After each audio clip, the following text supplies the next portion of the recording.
Bukan di situ, tapi dari kepiawaian Pak Jokowi. Quotes on quotes memamerkan penyakit ini. Karena memang kemampuan Pak Jokowi di sini adalah membuat para followers, loversnya ini iba, kasihan kepadanya. Nah, untuk mengunjungi channel Hersubeno Point, di situ beliau membahas tentang adanya mantan menteri dari kabinet Pak Jokowi yang lalu yang mengatakan hati-hati loh sama Pak Jokowi. Pak Jokowi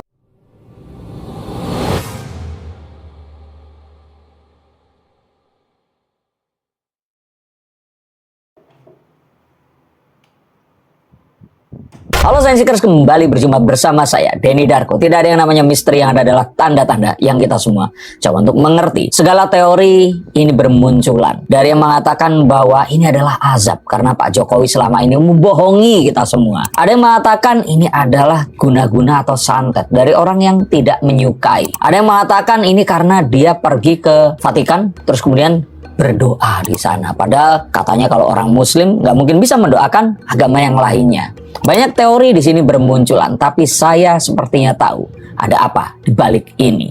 Ikuti sampai selesai, mari kita bahas. Oke, Mas Darko, ini ramai, sebenarnya nggak baru ya.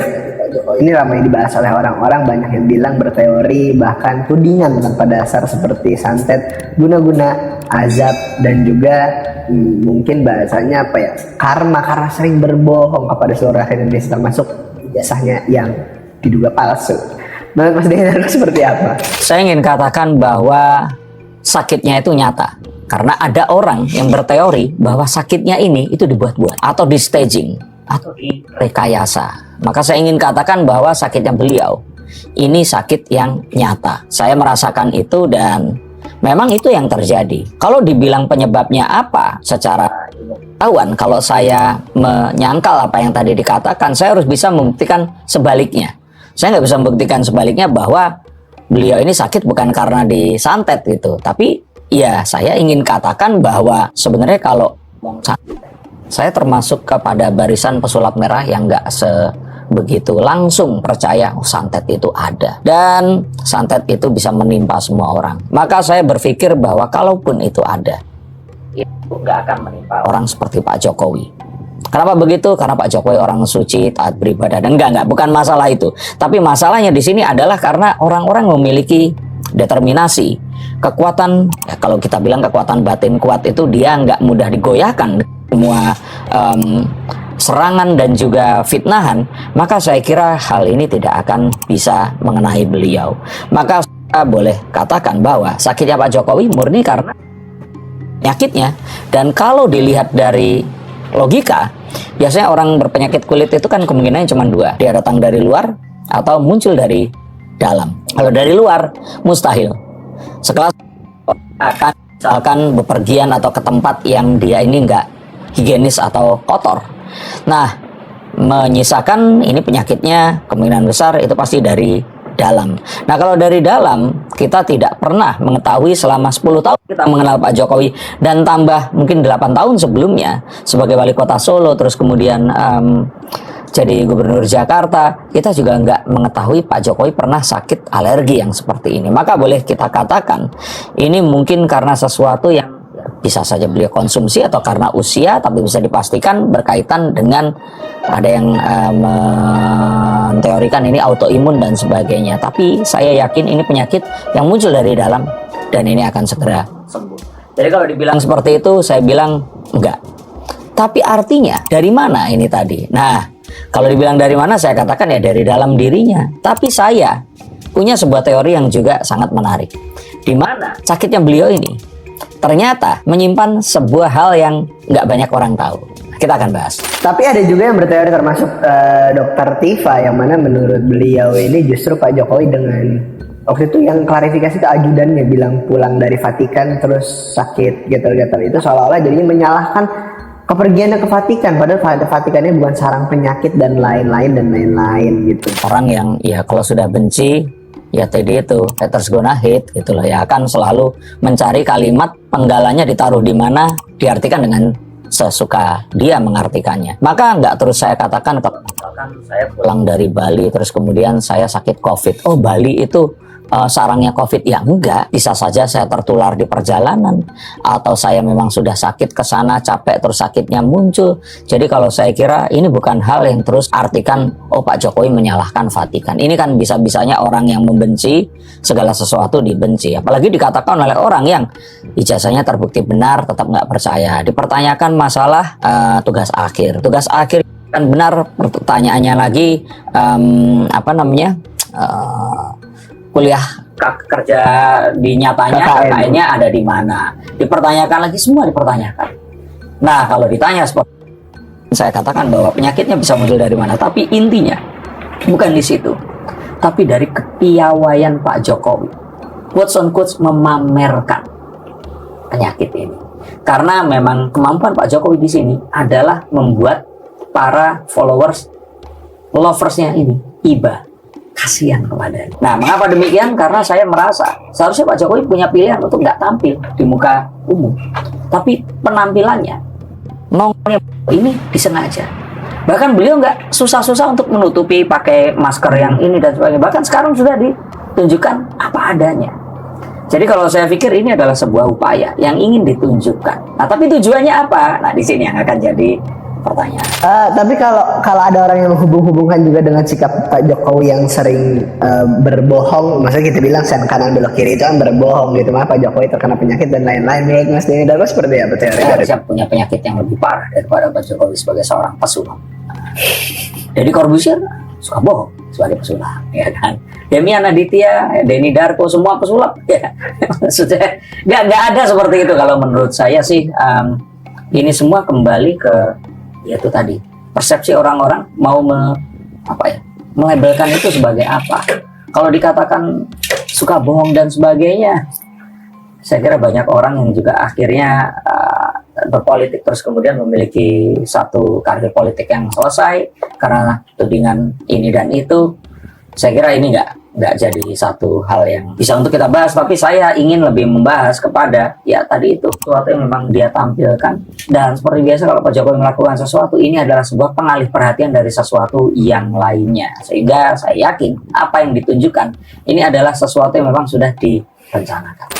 Tapi berarti Pak Jokowi ini bisa dikatakan memanfaatkan kondisi fisiknya yang sakit untuk langkah politik. Jago melakukan itu, mengutilisasi, melakukan sesuatu yang sudah takdir berikan ini tadi untuk mendapatkan keuntungan yang ya positif untuknya. Saya kira positif untuk orang yang lain.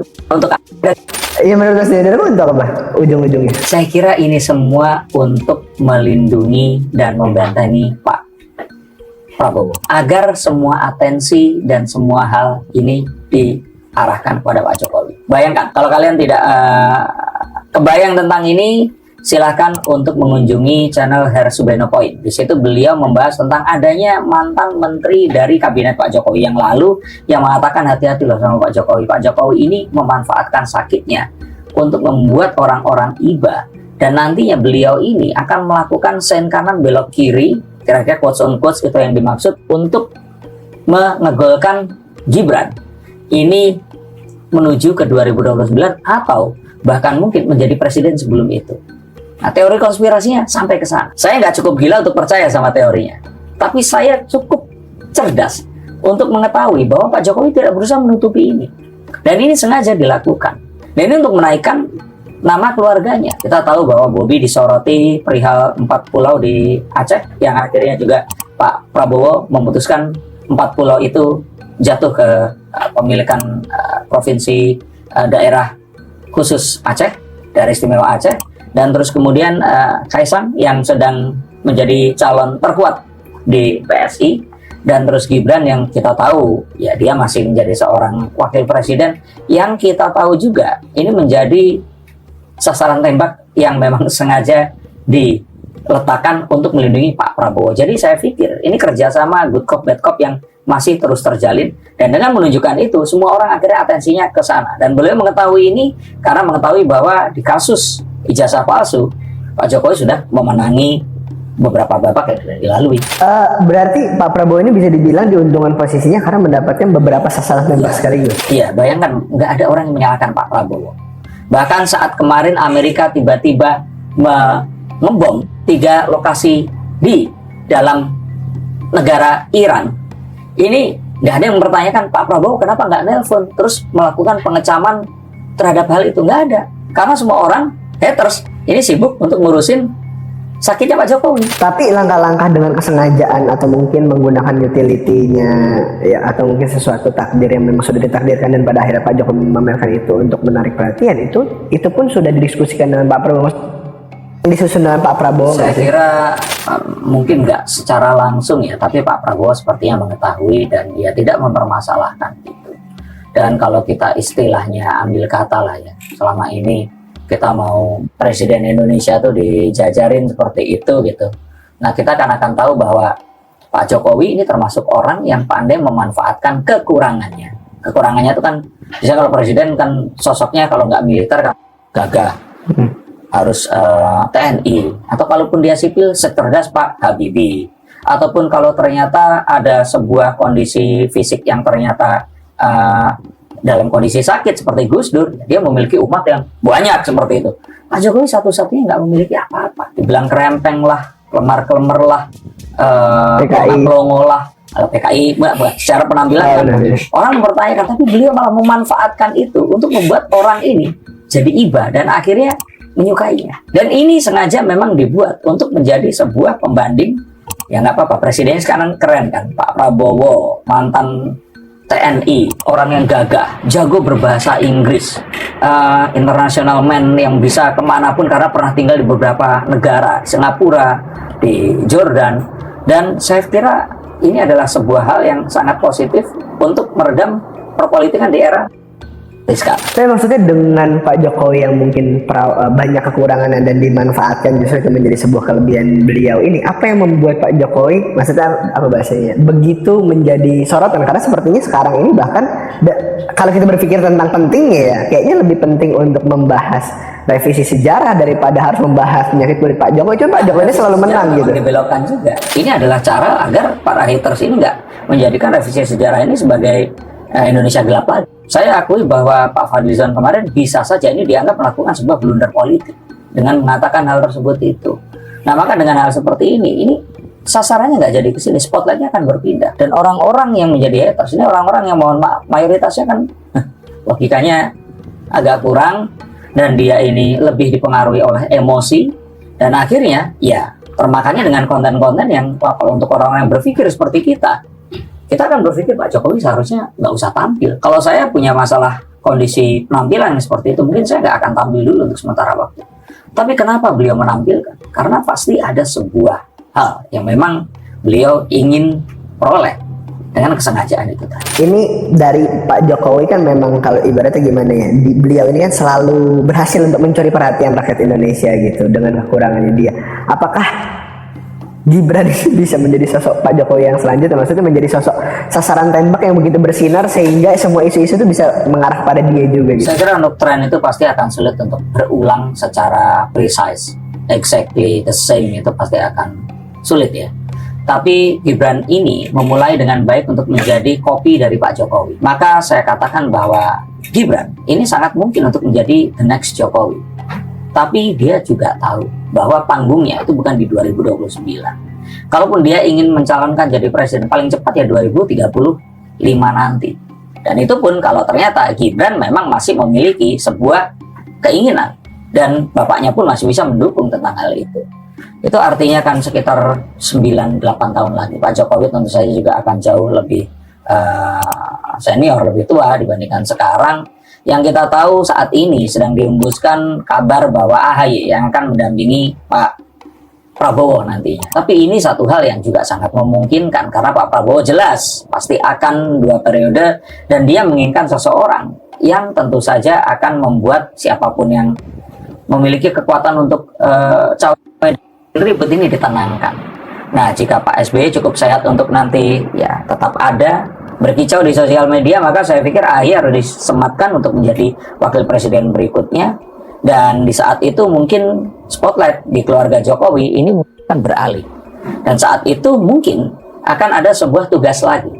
Keluarga Jokowi ini harus apa? Tapi di perpolitikan saya yakin mereka pasti akan masih bergentayangan ria. Apakah teori saya ini kalian setujui? Jika tidak, tuliskan komentar di sini. Jika iya, ya tuliskan lebih panjang lagi. Silakan subscribe dan ikuti channel saya yang mencoba untuk berpikir pragmatis, membongkar semua mitos dan hal-hal yang ada di balik perpolitikan di Indonesia, dan juga mengetahui hal-hal yang juga nggak kalah dari perpolitikan yang penuh tipu-tipu dan juga muslihat dunia keartisan.